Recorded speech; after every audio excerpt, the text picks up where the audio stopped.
Hello, havoc wreakers, and welcome back to our little dose of hope every week. If you're just joining us, I'm Lauren Shippen, creator of 2000 and Late, and in an effort to balance out all the shitty stuff the audio drama tackles, I talked with some incredible artists, creators, and activists who are grappling with our twisted reality and doing hella cool stuff to counteract the bad. This week, I'm talking to TikTok sensation Meredith Lynch, who really knows how to find the funny in the worst bits of our society. I talked to her about how she got into exposing scams on TikTok, how she finds humor in grief, and how the wealth gap is the root of all evil. All right, here's my chat with Meredith. So you have gotten very big on TikTok, and I am on TikTok technically, but I will say that the platform kind of baffles me. How did you get onto the platform as a content creator, first of all, and what has your journey been like on there? Yes, I feel like I've lived a million lives on TikTok. And because I really started as a beauty creator. I had just moved to Mm, Los Angeles in December of 2020, which was a really interesting time to move to Los I Angeles. imagine. And I knew no one. Like it was just me and my husband, and I was working remotely. And so I was really, really lonely. And so I Wow. started making TikTok videos, like makeup videos, and they started to get traction. And I just kept doing those. And then after about a year, I was kind of like, well, there's like a lot of other things that I like, and I Mm. was never like a makeup like I mean I love makeup, but like it wasn't my thing. And the app was starting to expand. Like it was sort of like, oh, it's not just dance. Like a lot of people, when I tell them I'm on TikTok and that's like my primary source of income, which people don't like that. But that's misogyny. That's a whole other thing. Oh, yeah. When I Yeah, when I tell people that, they think it's a dancing app, and I'm like, no, it's so much more. And so anyways, it started to kind of expand from there. I got more into sort of pop culture and the political things, and have just kind of continued to lean into the topics that interest me. And that can be anything from like Mhm. dissecting the real world Hawaii to talking about, the Trump tariffs. Somehow they're connected, which is wild. I mean, that's what I love about your content is that it's so wide reaching and you're so clearly curious about so many different things. And one of the things that I really appreciate you diving into are like celebrity brands and kind of scammy because like I find scams really, really fascinating. And I'm curious what the first sort of investigative subjects you dove into. Like, what was the first thing where you were like, oh, I actually think I'm doing some investigating around this? Yeah, I think it was around subscription boxes. I had quite a time with, you remember Mm. subscription boxes? Oh yeah. Did you ever have one? Sponsors of many podcasts. I've sort of like done a bunch of them. I've done Stitch Fix, I've done Shaker and Spoon, like because they've sponsored a lot of my podcasts. And so you like get the free one and then maybe like, or like a couple months, but I've never been like dedicated to one. I think Owl Crate is the only one that I got for like over a year. What's happening on Owl Crate? Are we getting like accoutrement for owls? What is No, so it's specifically a book subscription thing, kind of like book of the month, but focused more on like young adult and fantasy. And I'm a young adult author, and so like, Sure. and then you get like a candle, and you get like a notebook, and other accoutrement for your books, basically. Okay. Oh yeah, I mean that's kind of nice. I really, but yeah, I don't know why I got so into subscription boxes, but there was a subscription box that still exists. It's run by a famous stylist named Rachel Zoe, who Mm, is going to be on the Real Housewives of Beverly Hills this season. And I wow. don't know why, but I started looking at the subscription box and I started reading the comments. And that's where like my Mm. little antenna went off, because the comments started to be like, hey, you charged my credit card twice and I still didn't get my box this month. Or my favorite, vendors in the Oh. comments being like, hey, you're 4 months past due. We can't get our bills paid. And that was when I really got into subscription boxes. And then like I feel like you're like this too. Like I'm not normal once I like get into something. Like then I started finding peer-reviewed journal articles about the science behind subscription boxes, and it really works kind of like gambling, because people don't cancel them Oh because they think yeah. like one is going to be the one. The thing with the subscription boxes is like, especially the ones not Owl Crate, we'll let all Owl Crate slide. But the thing with the I mean, subscription Owl Crate boxes, has its own problems. I mean, to be fair, I thought it was like for owls. But I think, when I think about the Rachel Zoe box, it would have like a bag, it would have a necklace, it would have a scarf. Like, it have a lot of stuff. And Labubus physically aren't that big. And one of my favorite things to yell at people on the internet is "see you in the landfill," because I think eventually we're all going to be like living in a landfill, and I'll be like, wiping off my sweat with a Labubu. So I think there's that little piece of it. But I don't think that they're so rampant that like it's like, oh man, we're gonna have landfulls of Labubus, as much as it's like, oh, we should think more about like there's like bigger fast fashion problems and stuff like that. I completely agree. Yeah. And also like you don't have the same problem that you do with a Rachel Zoe type thing where you do have other vendors who are like giving their wares in the hopes that they'll be launched off by the subscription box and then just like aren't getting paid. Well, and can I just say, about a year later, after this all went down, I heard from another vendor who reached out to me, and she was like, "Hey, I haven't been paid by them, and I found your videos where you have the comments of like other people not getting paid." And it was a woman-owned business. It was a really heartbreaking story. So, yeah, Rachel did not like those videos, though. She did send me a cease and desist. Wow. Well, I was going to ask, like, have you ever gone down the rabbit hole on something and while you're down in the rabbit hole, you're like, ooh, I maybe have stepped too far into something that I didn't want to step into? Or do you kind of feel like you can just ride whatever comes your way? There's some stuff that like I'll feel is like almost like too dark. Because it just like, I was really disgusted by the way that Amber Heard was treated during the Heard Depp trial. And Yeah. so I didn't want to even like touch that because the reaction was so awful. And so like things like that, like I'm kind of like, oh, I don't, as much.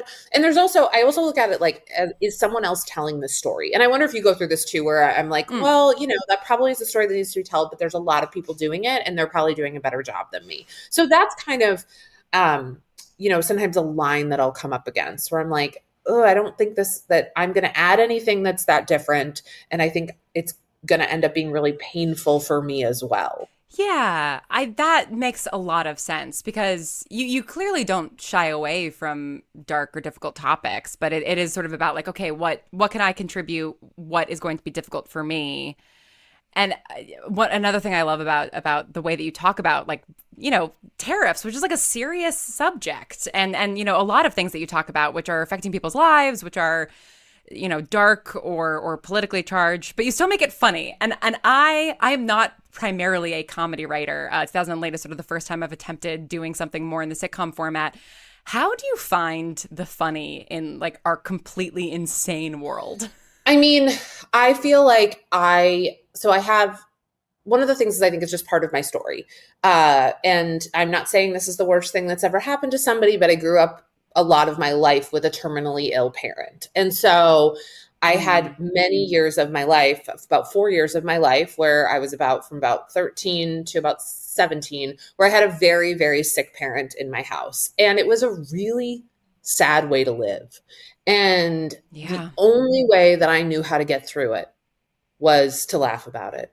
And I didn't really do homework. I didn't really take anything too seriously. But I laughed a lot and I found a lot of humor, even in the tough moments, even though I had a lot of sadness then too. And I think it was the only way for me to get through it. And so the tariffs to me are like just devastating, or there's things that I cover that are just, like I think about some of the things that I've covered that have never gotten as much traction that I wanted them to do. Like I think about the water crisis in Jackson, Mississippi from a few summers ago. Like that was something I was like so passionate about. And it's so heartbreaking. And like, to me, it's so much worse than like a blonde upper middle class girl having a dead mom. But like, I try to find, because like I just had these formative years where humor was the only thing that saved me. I can look at a lot of situations and try to find the funny. Hmm. Also, like, so much of what we're through right now is just so ridiculous, and if we don't laugh a little bit, and I don't know what I would do. What about you? Are you able to like find moments of levity in these dark moments? Yeah, I mean, I think you make a really good point that like so much of it is just ridiculous. Like it's cartoonishly evil, some of it. That it's like, what can you do but sort of laugh in the face of something that feels so exaggerated and so like out of a bad B movie.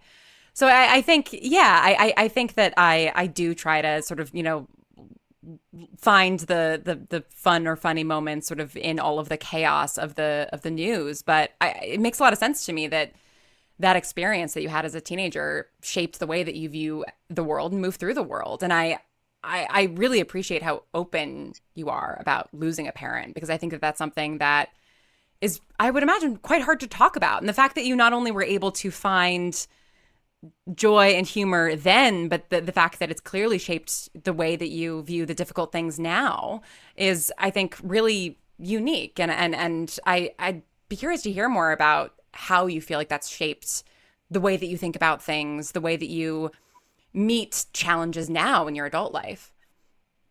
Yeah, I mean, I think I heard Molly Shannon talk about this once. She lost her mother when she was young, and she said Mm, that losing her mom made her fearless in a way that she didn't think she would be. And I have to echo that.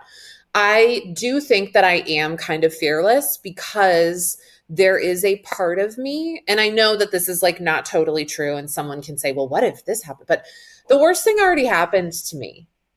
And yeah, I am totally. still here. And it happened to me when I was way too young to process it. And it was very scary, and it was a very it's a very sad situation to live through too. And so it's like I'm Hmm. still here.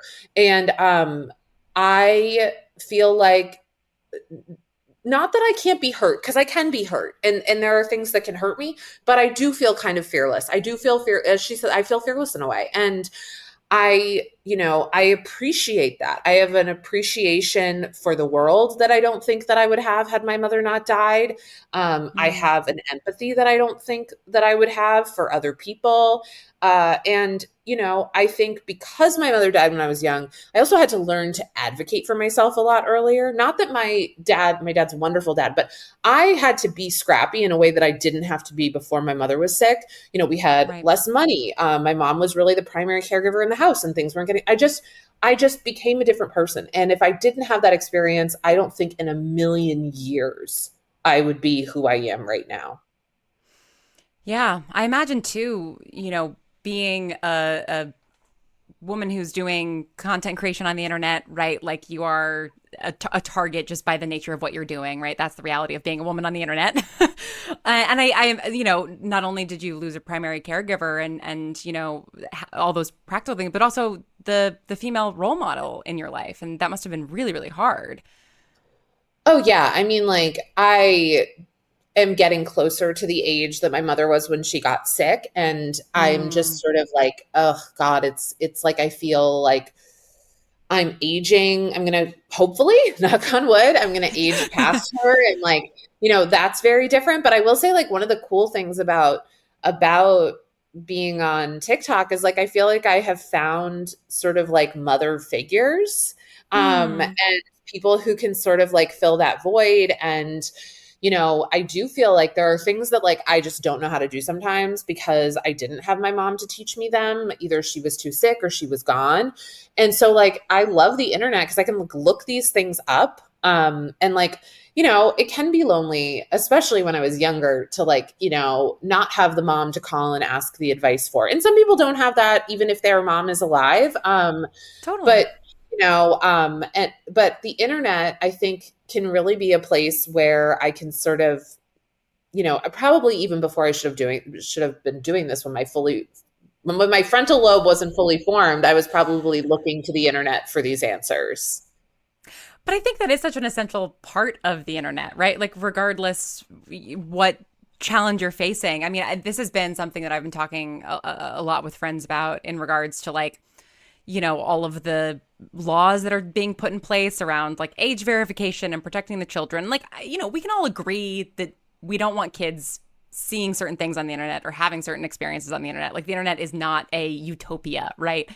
But I think one of the very valid points that people bring up that I agree with is like there might be a kid out there, a young person, young adult who like is in an environment in which they don't have, support from an older sister or mother, and they live in a conservative town and they figured out that they're queer, but they don't have a way to express that. And I think finding those communities online is such an essential part of growing up now. And whether you're growing up as a teen or growing up in your 20s or 30s, I think we kind of are always growing up. And is that something that you have found to be true on TikTok? Like as somebody who doesn't really know the ecosystem that well there, like has it been a place for a community for you? Oh, Lauren, you're missing out. It's a really Okay. fun thing. No, I will say I have this video and it's one of my ones that comes up like, probably every 3 or 4 days I'll get a comment on it. I made it Mm. probably 2 or 3 years ago at this point. And basically I'm just like, hey, my mom died when I was in high school. Here's 3 things that I wish I knew, like kind of in that first year that I now know because I'm a lot older. And I will say every 3 or 4 days, I will get a comment that's like, hey, I'm 15. My mom just died last night and I found this video and I feel less alone. And it's like Wow. the privilege that I feel to have someone even comment that, but the fact that like there was nothing like that for me when my mom died. I had Hmm. a Chicken Soup for the Teenage Soul book that had one short story about a girl's mom dying from breast cancer. And I would read it again and again and again because I was like, this is literally all I have.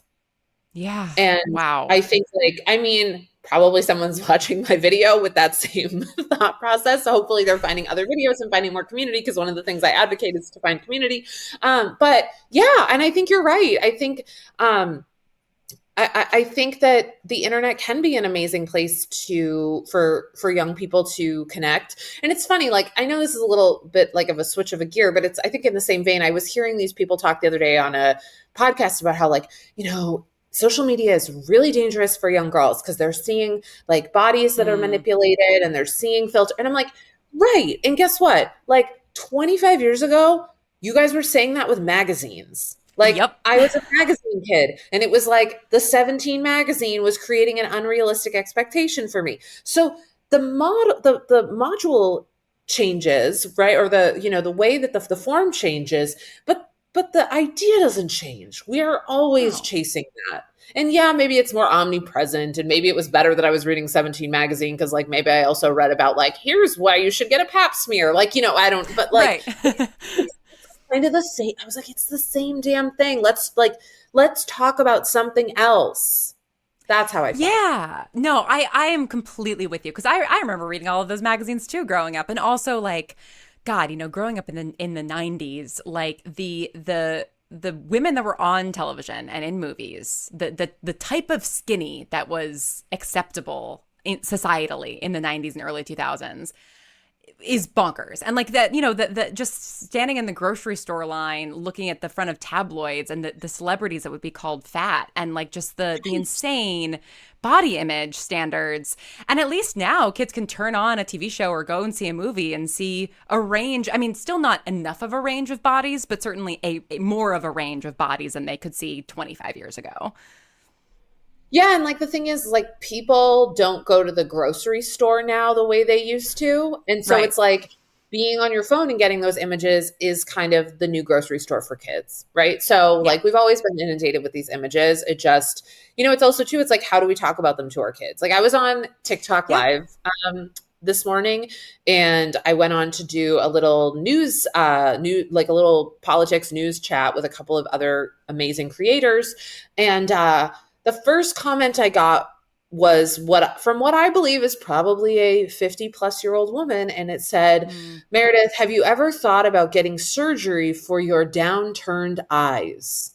The first comment that Good I got. Lord. That is crazy on so many levels. This is what's, I think, like scary to me sometimes about the internet and about like, spaces in which people like you who are fearless and who are putting themselves out there and who don't need to change a single thing about themselves it's chum in the water for some people. And I mean, does it ever feel like being vulnerable online is like too scary to deal with? Or, have you always just sort of been like, no, I can just let those comments roll off my back and move on with my day? I think it gets easier. And sometimes Mm, they really don't bother me. I try not to look at Reddit because there's some like, stuff that can be hurtful. And the comments about the way that I look.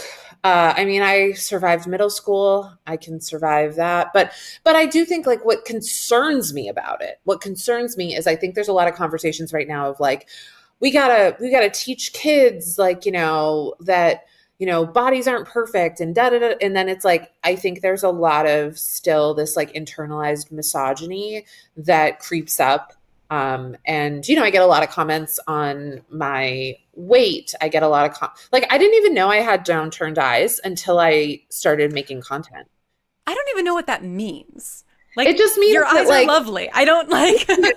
I mean they're fine. Like and it's like no, I've never thought about getting them, but I have thought about getting a chin implant. No, I'm just kidding. Well, kind of, but like it's okay. I actually think and like I'm very pro like get what you want to get done, but Totally. I that's what so I can kind of deal with it. Sometimes things will get me down.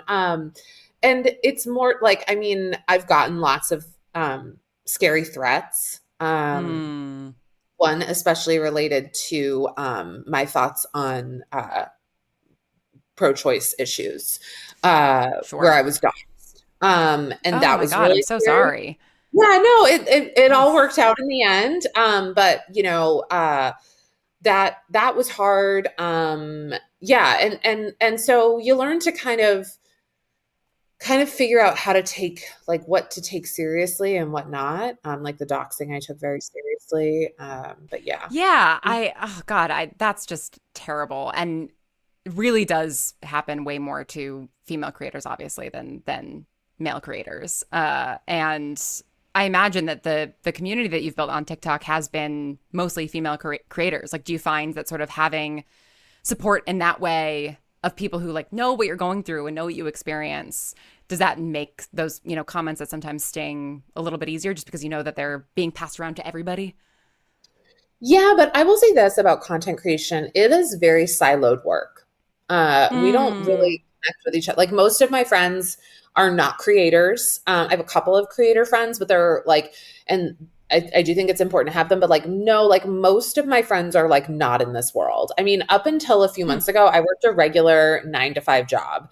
And so, most of my friends aren't in this world. So, we do take a lot of things, I think, and we internalize them. I actually just came back from an event at YouTube, and I was with like 7 or 8 other creators, most of whom are full time creators, and just to be in a room with other people who like get what we're getting, is really powerful because it is very isolating work, and Yeah. that can be tough. How was the transition from doing a normal 9 to 5 job to being a full time creator? I mean, I imagine that the isolation is kicked up even more if you're not like going into an office or having meetings throughout the day. How's that transition been? Yeah, I mean, honestly, it's like a roller coaster. Every day is different. Yeah. And but I wanted to try this really badly, and I had this opportunity in life that just allowed me to like kind of try this. And I mean, uh, yeah, it's really a roller coaster. It really like today, this week, I'm kind of like, yeah, this is good. It's good. But like there are other weeks where I'm kind of like, oh my God, this is insane. Why did I Yeah. ever think this was going to work? And, a lot of people, and like, there's a lot of misogyny around female content creation. Hmm. Yeah. And that we're not working. It's not a real job. I mean, I mean, every single day I get a comment, get a real job, get a real job. And it's like, what is it? Like, Lauren, What's dare a I real say, job? what's a real job? Like, what do you think a real job is? I have no idea. I haven't had a real job, I think, in my adult life. Or I haven't had a real like full-time job. Like I've always worked, a million part-time jobs and some of them more real than others perhaps, but I've also like lived a million lives in terms of the work that I've done and like none of them felt more real than any of the others. They were just the ones that paid better than the others. Yeah. And I mean, I did my time of like, Yeah. and I'm not to say that I won't go back and have a full-time job again, because I'm always open to that possibility. But yeah, it is. And one of the things that I always have to tell people, like sometimes, like I made a video the other day about how you actually make, like, what are the income streams that someone can make? And I was like, I'm a full-time creator. Don't worry. I don't only do this. And it's like you have to kind of couch it, because it really does Mm, elicit anger. And I think that there's a lot of people who get sort of like jealous because they're like, oh, I wish I could just make a ton of money and do nothing. And it's like, first of all, we don't do nothing. And second of all, yeah. you don't make tons and tons of money. Like most creators are not like billionaires or even millionaires. Yeah. Well, and that's so interesting too, because like it's almost the reverse in my sphere of like sort of traditional writing, right? Like I mean, like I'm Sure. in audio fiction, right? So it's like that's pretty niche and it's pretty, off to the side, but like most of my friends are like TV writers or film writers or authors, and I've written books as well. And like I have a part-time job right now, like of course I do. Like work is thin on the ground, but like you're not really supposed to talk about that. You're supposed to pretend like you're making a lot of money writing fiction when it's like I don't know a single person who's making a lot of money writing fiction. Like maybe you can string things together. I had a good, I think, 5 years where I was able to write fiction for full time. But, Mhm. in my 15 years, sort of, out in the creative world, that's a third of that time I was doing it full time. The rest of the time, I've always had a part time job. And it's like, you're just not supposed to ever talk about that. What was it like for you when the writer's strike happened? Yeah. I mean, I am actually not a member of the WGA. I'm a member of Yeah. SAG. So Mhm. I was on strike for that. And then Eventually. I'm also Mhm. organizing with the WGA in audio and have been doing that for many years. And so like Cool. I was striking in solidarity and thankfully like it didn't actually apply to fiction. So like I could still kind of do my job, but I couldn't work with any like big company. And like I've done business with Marvel and Netflix and all this kind of stuff and it's like I just had to like not do any of that work, which was kind of tough. But I mean like that's also just the nature of making something that is primarily on the internet, right? Like which is what podcasts are, is that the tides change so quickly, which I imagine is very true for you. Like what is like a maybe not an average day, but like an average week or an average month for you in terms of what you're making? Like how does it break down for you in terms of like are you investigating one particular thing? Are you making a series of videos about one particular topic, or are you just kind of like following the instincts and seeing where it takes you? Usually I'm following the instincts. I've found that Mm, to be like the most fruitful for me. And yeah. that, you know, kind of knowing that like every week I want to try to put out like one sort of bigger think piece. And Mm, usually that's reactionary to something that's happening. So really trying to stay on top of the news. And then it becomes like, okay, what's like, for example, it's like, what's in the news right now? And then I think about it through like, well, what do I find interesting about that?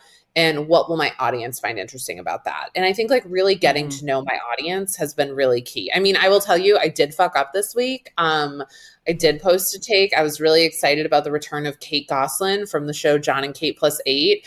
And I Oh, posted a sure. video and was like, you guys, Kate's on TikTok and I'm absolutely loving it. She just taught me how to clean a stove.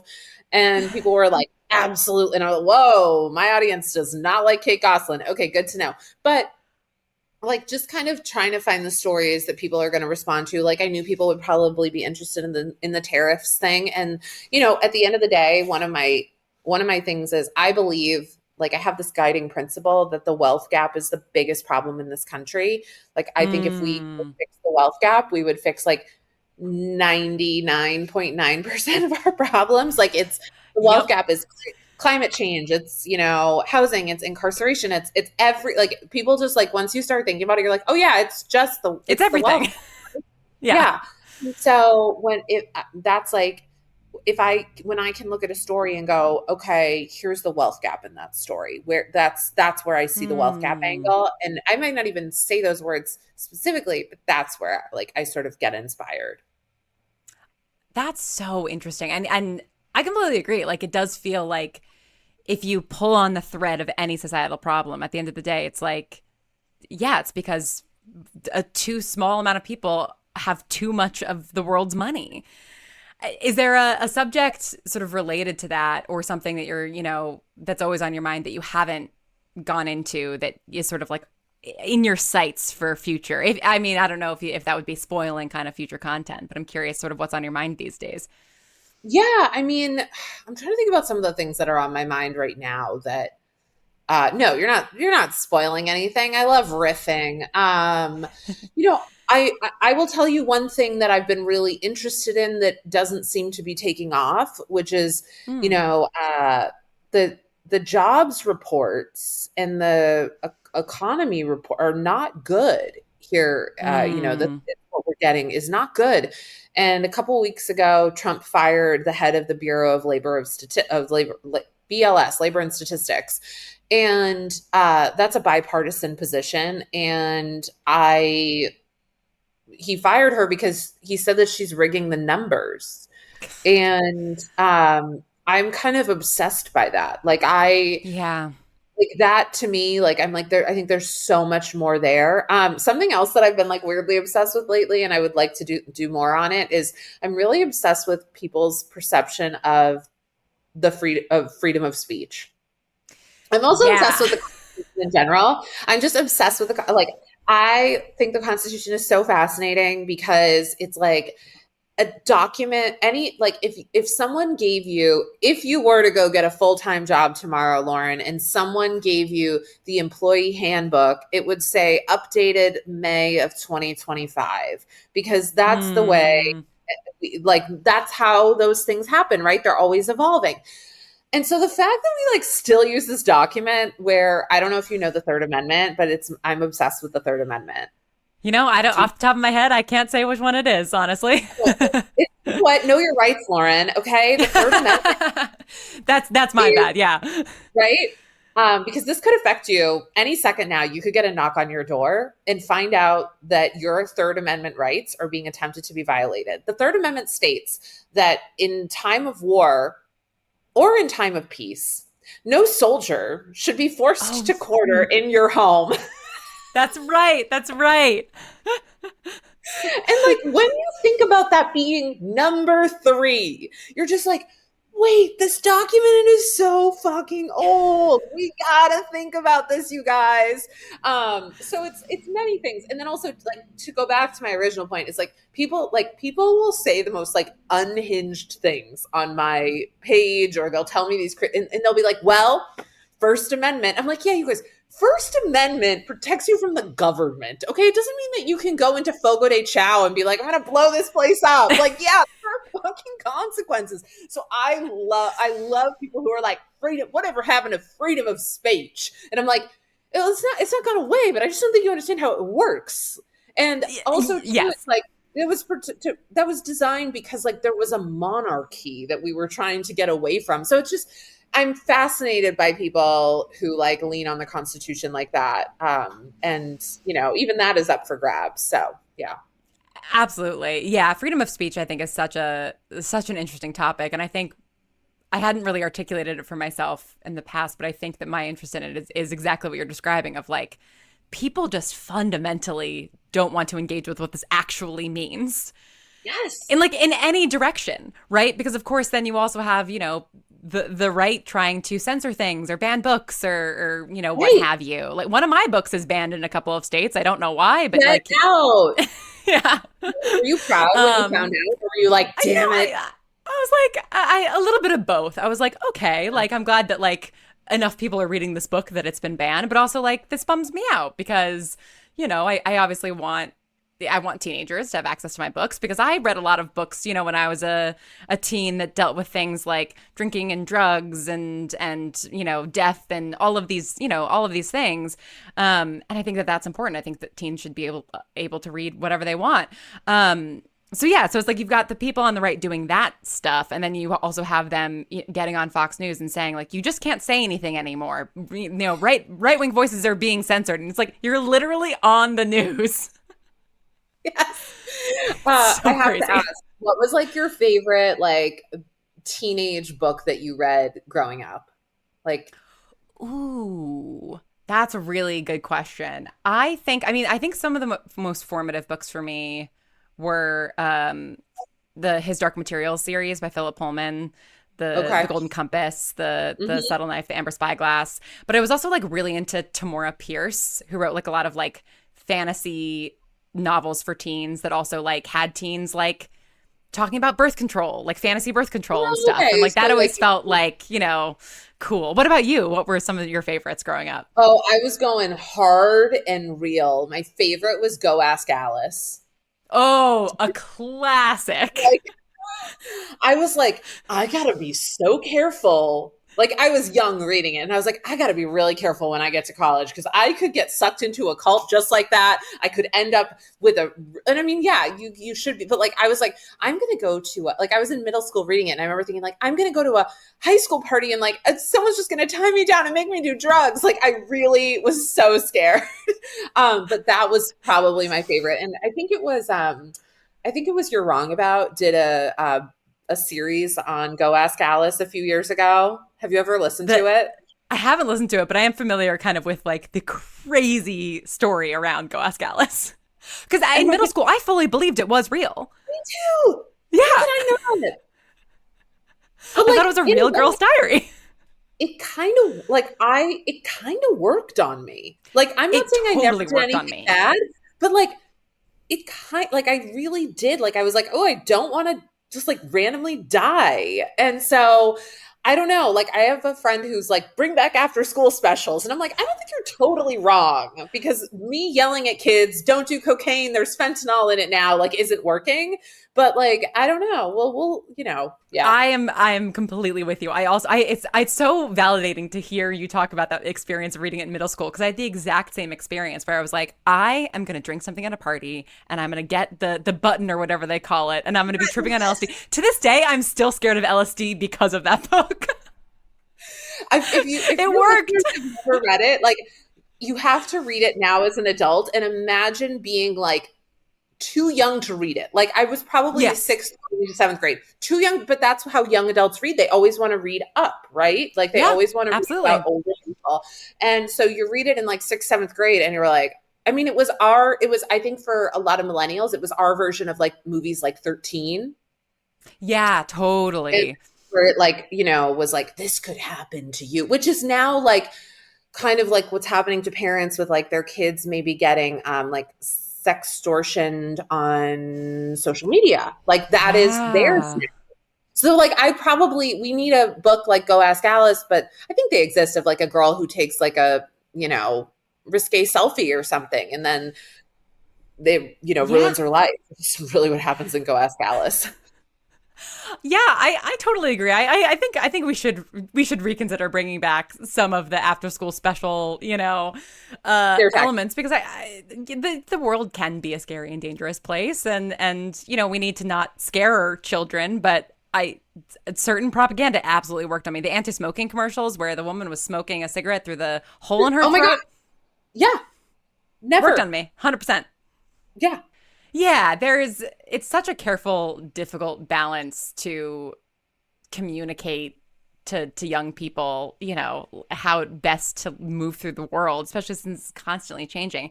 And I also think just like information in general is just so hard to convey in a productive way, which is why I so appreciate the way that you're using your platform and the way that you are making videos that are fun and funny, but you're also educating a lot of people and bringing attention to issues. And I think that is we need so much more of that because that's how people want to engage with information. They don't want to necessarily. You and me might want to read the Oh, you and I JSTOR love a paper peer on it. review. Oh, Yeah. I was pulling out my stack the other day because I used to print those bad babies out when I had a full-time job. I was like, oh yeah, Nice. it's too single-sided. Like, I'm not paying. Hell yes. A very good use of the company printer. But not everybody, is going to want all of their information that way, right? And so I think, having that information out there for people to digest in a way that maybe is communicating with them more easily, or just in a venue where they're already spending time, I think is something that like gives me a lot of hope about fostering productive conversations, both online and like then offline as well. And so thank you for everything that you do. Oh my God. It's my fucking pleasure. And if you are someone listening to this and you got some 14, 15-year-old kid who never wants to do their homework and who's always yapping online, there is a career path for them out there. That's all I would say. There you go. There you go. In terms of, other people online, organizations, figures, other creators that inspire you or give you hope or make you, want to get up and do your job every day, who would you point out for our listeners? Francesca Ramsey, immediately. Yes. She's incredible. I'm actually co-hosting an event with her in a few weeks. So amazing. And so she's incredible. I love Blakely Thornton. Also think he's an incredible creator. I would say from the organization side, like this is where I have to get on my pedestal for 1 second. Private Equity Stakeholder Project, which is one of the only private equity it's the only private equity watchdog in the country, and they're doing incredible work. And I would say like if there's somebody who's like funny and random that I enjoy, who's maybe not doing the more serious stuff. There's a girl who actually, I don't know how this person definitely identifies. There's a creator who does these videos. I don't know if you've ever seen them, but it'll be like George Bush goes live after getting a shoe thrown at him. Or like, oh yes, I think I have seen these. And like, they're so good. Like, or she'll do like Donald Trump on the night of the 2020 election. And they're just amazing. And so those are some of my favorites. Thank you. I am going to go check all of that out. And I'll put in the show notes for everybody the links to all of those. That private equity group watch group is really interesting to me. I've never heard of that. I'm excited to go and learn more about that. And obviously, everybody should go and follow you on TikTok and Instagram, Meredith M. Lynch, on both of those platforms. Thank you so much, Meredith, for coming on. It was so wonderful to talk to you. And I'm so excited to see what you do next. Thank you so much, Lauren. Congratulations on the show. And I'm honored to have been able to yap with you.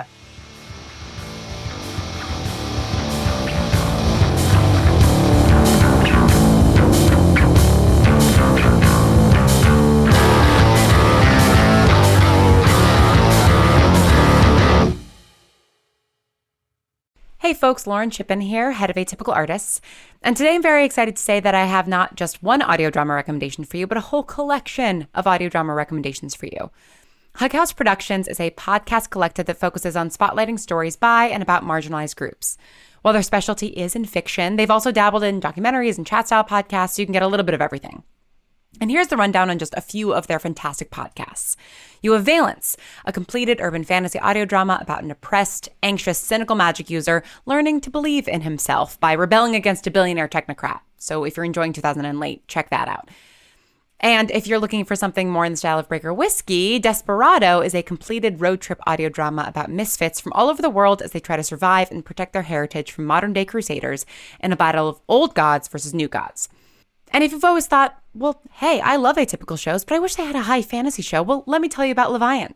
It's Hug House's newest audio drama. It just completed its first season, and it is a high fantasy, seafaring adventure filled with political intrigue, myths and monsters, and women who can and will kill you.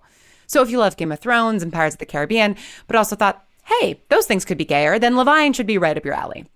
No matter what you're into or what you're looking for, Hug House has something for you. Check out all of their shows at hughouse.productions.